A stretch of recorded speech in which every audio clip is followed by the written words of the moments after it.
Salve camaradas, tudo bem? O tema do vídeo de hoje é Lula e a autonomia do Banco Central.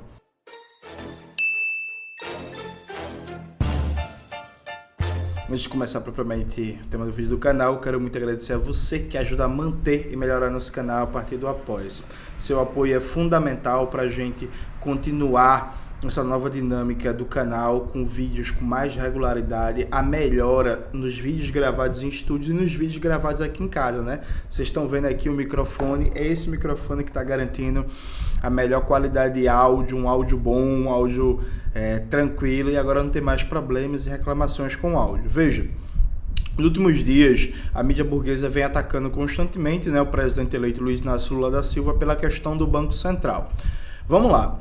Foi aprovado durante o governo Arthur Lira, durante o governo Bolsonaro, /Arthur Lira, /Paulo Guedes, /militares, a autonomia do Banco Central. Na prática, isso significa tirar a política monetária do controle do governo eleito, né, do governo que é saído das urnas, e garantir que o voto, a pressão popular, tenha uma influência cada vez menor nos rumos da política econômica, né? Aqui no Brasil, a autonomia do Banco Central foi aprovada pelo quadrado, né, que não é mágico, Paulo Guedes, Arthur Lira, Bolsonaro, militares. No Chile, inclusive, isso foi aprovado com proposta do governo do Gabriel Boric, né? Assim, absurdos e absurdos. E aí, o presidente Lula tinha uma expectativa que foi vinculada bastante na imprensa e nos bastidores. E aqui eu quero abrir uma nota de bastidor.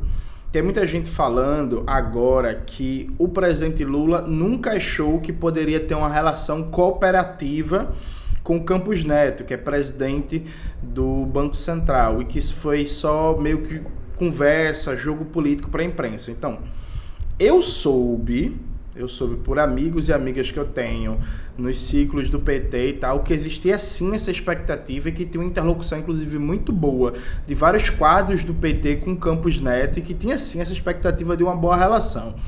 O fato objetivo é que essa boa relação não foi estabelecida. O Campos Neto é o soldado primeiro do golpismo, depois da não vitória da intentona golpista de 8 de janeiro. Então os militares saíram um pouquinho de cena e o Campos Neto entrou. O Brasil tem hoje uma taxa Selic, uma taxa básica, acima de 13%. Se você descontar a inflação, a gente está falando da maior taxa real de juros do mundo, mais ou menos um pouco mais que 8%. Essa taxa de juros, ela tem caráter recessivo, ou seja, ela ajuda a manter a economia brasileira com baixo crescimento, com baixa geração de emprego, mais ou menos estagnada, e por aí vai. Então, assim, é uma manobra do Campos Neto para tentar forçar um governo Lula com cada vez mais políticas de austeridade, fora as que os próprios ministros de Lula, como Haddad e Simone Tebet, vêm defendendo, né? Então, isso mantido, isso é uma armadilha que vai provocar baixo crescimento, baixa geração de emprego e, consequentemente, vai ajudar a jogar a popularidade de Lula lá para baixo. É claro que reduzir a taxa de juros por si só não garante um espetáculo de crescimento econômico nem um espetáculo de geração de emprego. É lógico. Ninguém acha que a redução sozinha da taxa de juros vai fazer com que se decole o investimento privado e que a partir disso a economia bombe e tenha um boom de emprego. Aliás, ninguém acha não. Alguns economistas liberais, imbecis, podem achar, mas assim, num debate sério, ninguém acha isso. E aí, a imprensa burguesa faz uma linha única de defesa do Campos Neto, que significa defender o capital financeiro, o rentismo, porque a cada aumento de 0,5 na Selic, isso significa, por exemplo, o governo federal pagar a mais em juros 600 bilhões com B de bola.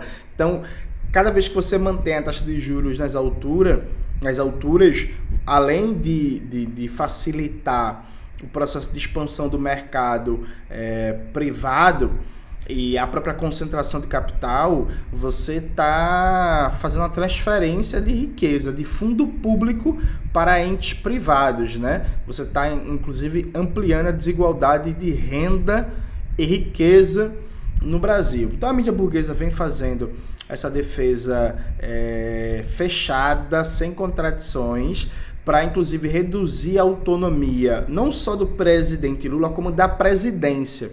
O objetivo da mídia burguesa não é só atacar Lula, é fazer com que a presidência, enquanto instituição, tenha cada vez menos capacidade de influir na política econômica, decidir a política econômica, porque a presidência, infelizmente, passa pelo voto, né? E às vezes trabalhador pobre gosta de votar em gente que promete aumento de salário, de gente que promete mais política pública, de gente que promete construir mais direitos sociais. É o que eles chamam de populismo, né? O populismo. Pois bem, na imprensa burguesa, do que eu vi até agora, tirando o Kennedy Alencar e o Reinaldo Azevedo, mais ninguém vem colocando um pouco de lucidez nesse debate, né? É só discurso ideológico, só porta-voz de banqueiro. E o Reinaldo Azevedo vem falando muito sobre essa questão da autonomia do Banco Central, e eu selecionei um reactzinho dele para a gente fazer uma análise, né? Que é ele falando do caráter político da coisa. E aí, veja, ele nem concorda integralmente com Lula, como vocês vão ver no vídeo, ele faz até críticas ao Lula. Então, que ele destaca um dado básico, que é: o presidente é o Lula, não Campos Neto. Então, Campos Neto não pode se comportar como se fosse um governo dentro do governo, percebe? Um Estado dentro do Estado. Lembrando, antes de começar o react, que aqui embaixo tem um QR Code do Pix para você fazer doação, para ajudar a manter e melhorar o nosso trabalho. Mas vamos para o react. Vamos ver o que é que o Reinaldo Azevedo falou. Uma atenção aqui para uma coisa. Alô, Roberto Campos Neto, já falei bem de você aqui. E acho que você consegue conviver com ao menos uma crítica de jornalista, né? Consegue conviver com uma só? Eu vou falar de novo, Bafurui. O homem mais insensato do Brasil. Ô, Roberto Campos, você aguenta que eu não me ajoelhe, né? Pra falar com você, pra tocar flauta? Hein? Debochado. Toca flauta, Bafurui, pra a pessoa ficar alegre. Um som. Como faz a imprensa inteira. Eu, por enquanto, sou a única exceção que eu conheço. Não é nenhuma... Meu irmão, tem uma coisa engraçada no Reinaldo Azevedo, que ele nunca chega no é da coisa, né? No X da questão, pegando o nome do programa dele. Ô Reinaldo, por que a imprensa inteira tem essa postura? Será que é porque os maiores grupos de mídia do Brasil têm ligação direta com capital financeiro, com capital bancário, com instituições financeiras, e o interesse do rentismo está organicamente ligado aos monopólios de mídia? E quando os monopólios de mídia fazem uma defesa única, fechada, sem contradição, da autonomia do Banco Central, da política do Campos Neto, de manter a taxa de juros nas alturas, de jogar a meta de inflação lá para baixo, para forçar a austeridade fiscal, será que eles estão defendendo o interesse de classe? Será? Dos proprietários privados dos meios de comunicação, que também ganham bilhões na especulação financeira? Será? O Reinaldo, ele é engraçado, que ele nunca chega, né? Nessa... Aliás, ele sabe disso, mas ele não fala isso no programa, porque, enfim, né? Aí teria que abrir muitas frentes de batalha. Vantagem, mas só a única exceção que eu conheço. Não vou tocar flauta para você. Já falei bem, não vou tocar flauta agora. Os recados que vocês mandaram quando mantiveram a taxa de juros é recado de governo. Eu entendi, o Roberto Campos Neto, que você é o presidente do Brasil e o presidente Lula foi alguém nomeado para administrar a política. Enquanto você cuida do Brasil com a sua camisa verde e amarela, como você foi em eventos do presidente Lula de camisa verde e amarela, né? Camisa amarela da seleção. Porque ali teve recado para o governo. O Banco Central não manda recado para o governo. Diz lá o que é e acabou. E no recado tem até perspectiva. Quem sabe tenhamos que subir um pouco a taxa de juros. É mesmo. Então, a reação do presidente Lula, em parte, ela se explica ainda, e eu vou dizer aqui o que eu disse ontem. Aí ele começa a discordância com o Lula. Eu acho que o Lula deve ter noção de que, ao falar essas coisas, não vai acontecer nada. A discordância. E até pode piorar. Quando eu digo não vai acontecer nada, o mercado fica ainda mais assanhado, e aí começa aquelas tolices. O presidente Lula está concorrido com as suas declarações para aumentar a taxa de juros. Isso é mentira. Sim, é mentira. Isso é mentira. Mesmo. Porque o Boletim Focus, quer ver aqui? Olha aqui. E isso é mentira por um motivo bem simples. Há uma teoria falsa de que a taxa de juros tem relação direta com a expectativa dos agentes do mercado. Então, se as expectativas dos agentes do mercado estão em baixas, há uma desancoragem entre expectativas e a política, e aí isso faz com que precifique a economia brasileira, a atração de investimentos, a solvência de títulos de dívida pública, a capacidade do Estado brasileiro de vender títulos e por aí vai, e necessite subir a taxa de juros. Isso é falso, né, gente? Porque, primeiro, ninguém vai deixar de comprar títulos da dívida pública porque é um dos investimentos mais seguros que existe. Assim. Nenhum país quebra em moeda própria, em moeda soberana. Lembrando, moeda soberana. Por exemplo, o Equador não tem moeda, o Equador usa o dólar. Quem emite o dólar é o Fed dos Estados Unidos. O Equador não tem moeda soberana. A Grécia não tem moeda própria, a Grécia usa o euro. Quem controla a política monetária do euro é a Alemanha. Né? Então, assim, o Brasil tem boa parte da sua dívida pública em real, é um investimento seguro, estável, com rentabilidade garantida. Então, assim, ninguém vai deixar de investir na dívida pública brasileira e também nenhum tipo de capital, seja nacional ou estrangeiro, vai deixar de investir se tiver uma boa expectativa de taxa de lucro. O que garante o nível de investimento não é o ânimo dos investidores, é a demanda. É a perspectiva de rentabilidade do investimento. Então, assim, se há uma perspectiva de crescimento econômico e de aumento da taxa média de lucro da burguesia, vai ter investimento, ponto. Prova disso é que ninguém vai me dizer que existe segurança jurídica na China, volta e meia eles fuzilam um bilionário lá. Ninguém vai me dizer que a China, a propriedade privada é inviolável. Ninguém vai me dizer que na China o governo não interfere na economia e não deixa de ter investimento, nem crescimento econômico e nem muito menos atrair empresas estrangeiras, grandes monopólios estrangeiros. Capital existe para acumular. A acumulação depende do nível de demanda e, consequentemente, da taxa média de lucro que se espera do investimento. Não depende da expectativa dos capitalistas. Assim, né? Isso é psicologismo barato. O Boletim Focus, onde é que fala pela 8ª vez a inflação, né? Isso, o boletim, é isso, a inflação. Uhum. O Boletim Focus pela 8ª vez reviu a coisa da inflação. Sim. É a 8ª vez? O que o Lula tem com isso? Então, nada. Nada. Não é? Então, assim, tem um Banco Central que não só está se comportando como independente, como está querendo, assim, falar assim, não, o governo do Brasil é aqui. Eu já disse que eu não sou esse negócio de independência, Banco Central. Pode procurar na história. Aqueles que gostam de falar assim, o Reinaldo pensava uma coisa, pensa outra, como se o Brasil fosse estanque, né? Não tivesse tido 4 anos de um fascistoide no poder. Mas tudo bem. Agora, em relação à independência do Banco Central, eu nunca tive isso um fetiche. Que independência e tal. Até porque se for o Banco Central, como é o Fed americano...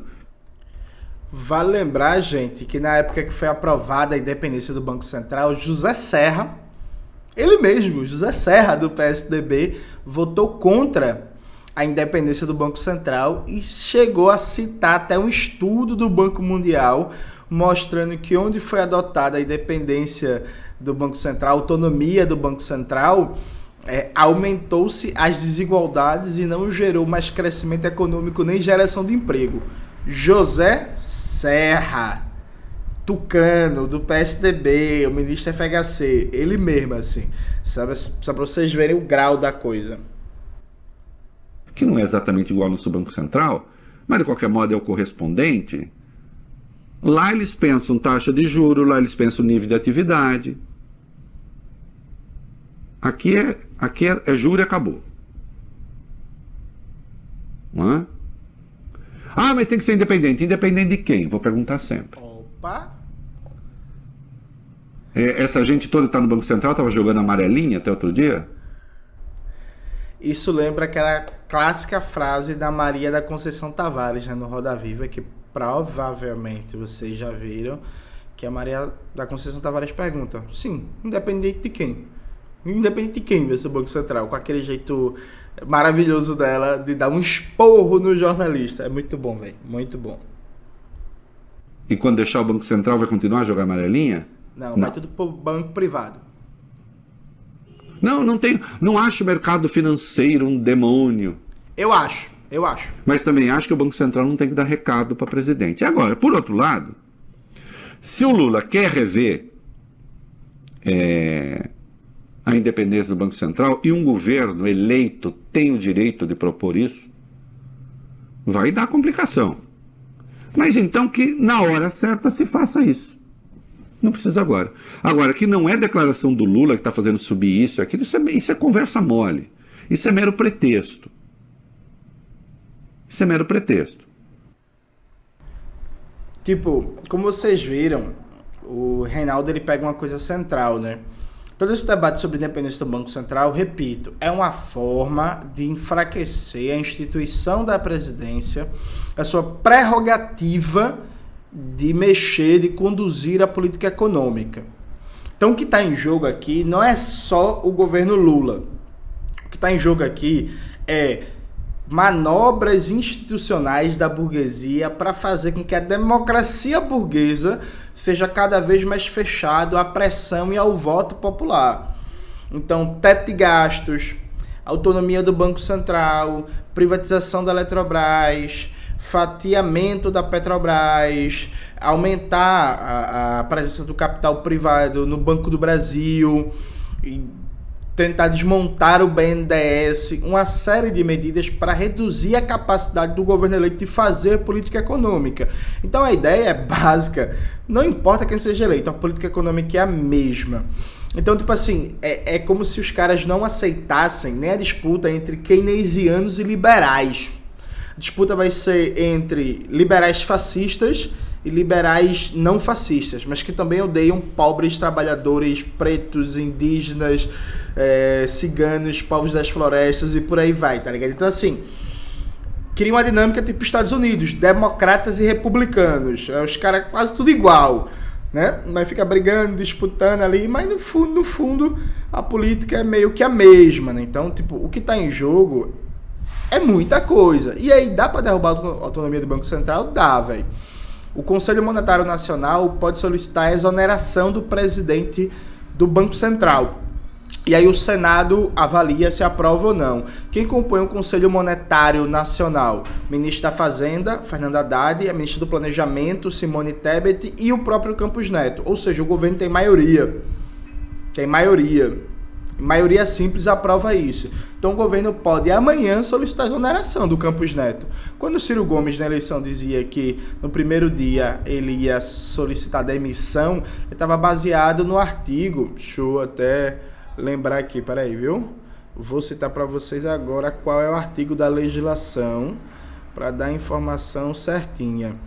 É o artigo 4º, parágrafo 1º da Lei da Autonomia do Banco Central, em que garante que é prerrogativa do Conselho Monetário Nacional solicitar a exoneração do presidente do Banco Central. Claro, fica no Senado a decisão em última instância, fica, tá ligado?